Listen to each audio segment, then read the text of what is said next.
The word I had, this is from Jig Dog Ramage. Yeah. I said, throughout the operation, he was there at launch when the first ships were launched. Then he went to the war room and monitored radio communications, so he knew what was happening. Of course, he knew the plan. He knew when this way, when, where they were, so he could visualize that. But Jig Dog Ramage, he was mobile. He was mobile on his ship Oriskany. He was there when they were landing. Now, the air boss at that time was Lieutenant Commander. He was Lieutenant Commander at that time. Chambers, Larry Chambers. You know him? Wasn't he interviewed for the movie? He retired as a Rear Admiral, and he was the first black graduate of Annapolis. Oh no, that's okay. First, I didn't realize that's who you were talking. First African American admiral, and his claim to notoriety was when during the evacuation of Saigon, when there was an aircraft that came to his ship and wanted to land. There were 7 people on board. He ordered helicopters pushed over the side, thrown over side and land. So he was criticized by some and kudoed by others. Another courageous guy. But anyway, yes, I connect. He was one of the sources that Boot Hill referred me to when I was writing the book.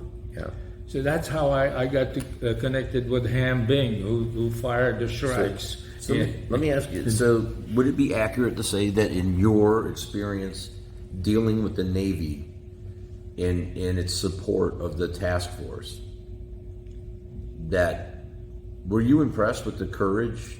Oh, yes. And I don't just mean like, because pilots are courageous. And fighter pilots in the Navy, naval aviators are courageous. But I meant you were a career officer.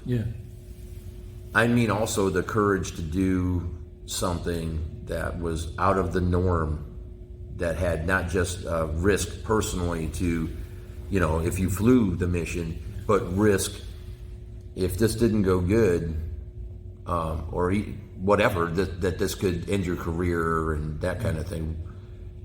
Did you ever run into any weakness? No.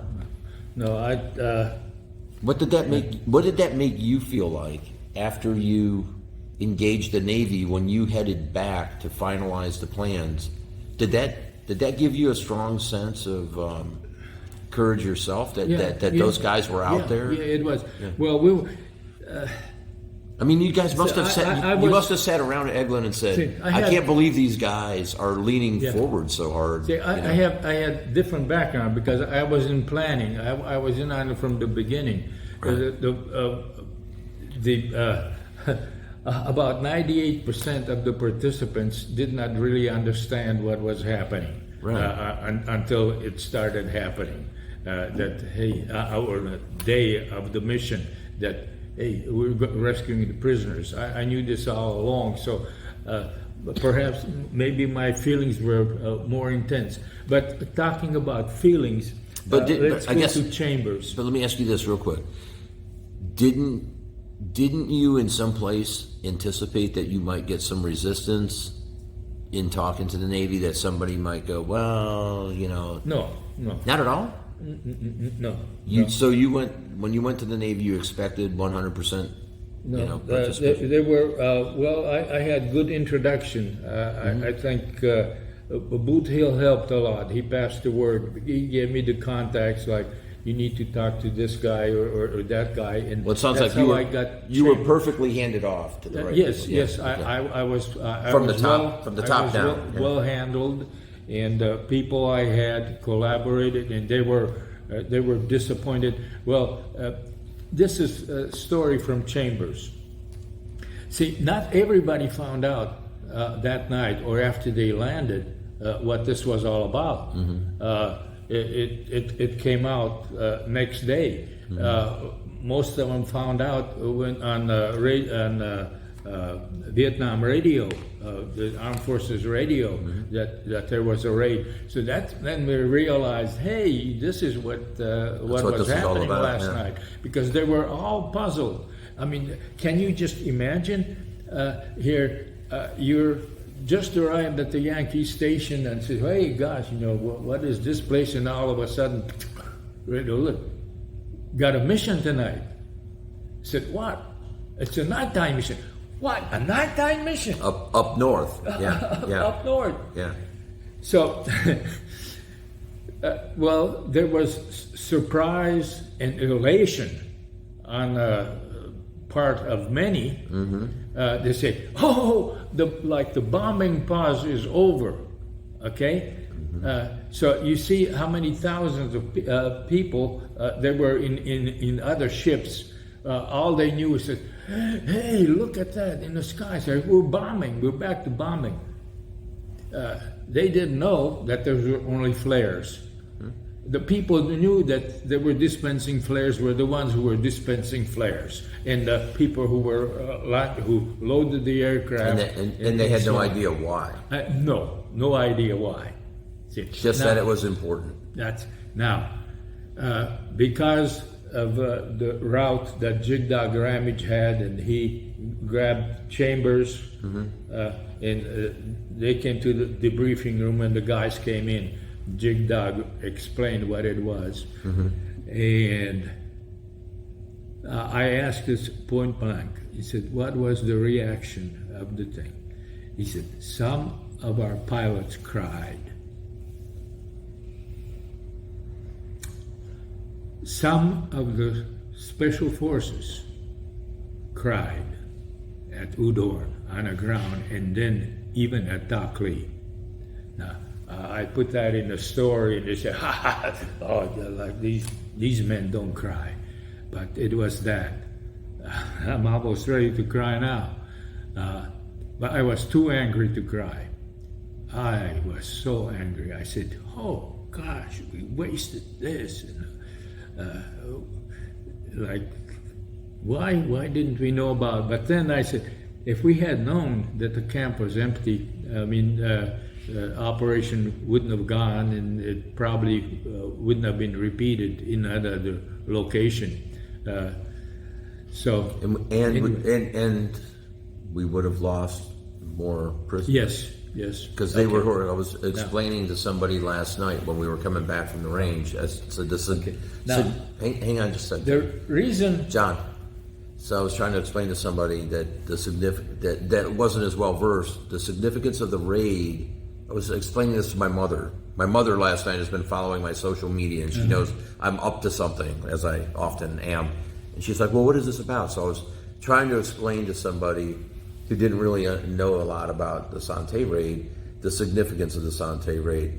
And to break it down real simply, I just said, well, there were pilots being shot down from 1965. So you had pilots that by 1970 had been for 5 years in very bad, the worst conditions. They were in disparate camps. They were malnourished. They were emotionally, physically, and spiritually out of gas.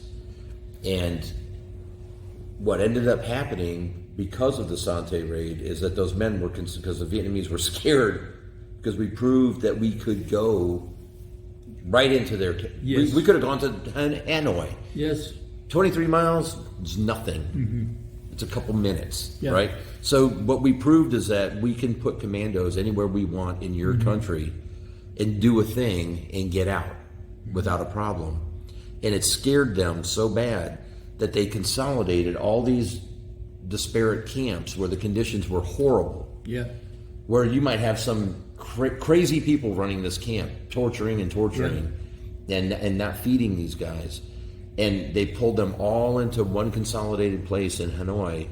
And just by being around other Americans, it saved their lives. Yes, it did. Because if they had stayed out in those disparate camps until 1973, we would have had far more guys die.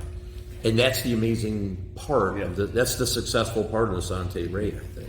Now, but giving Navy proper credit, need to put it in simpler terms. It's not just diversion.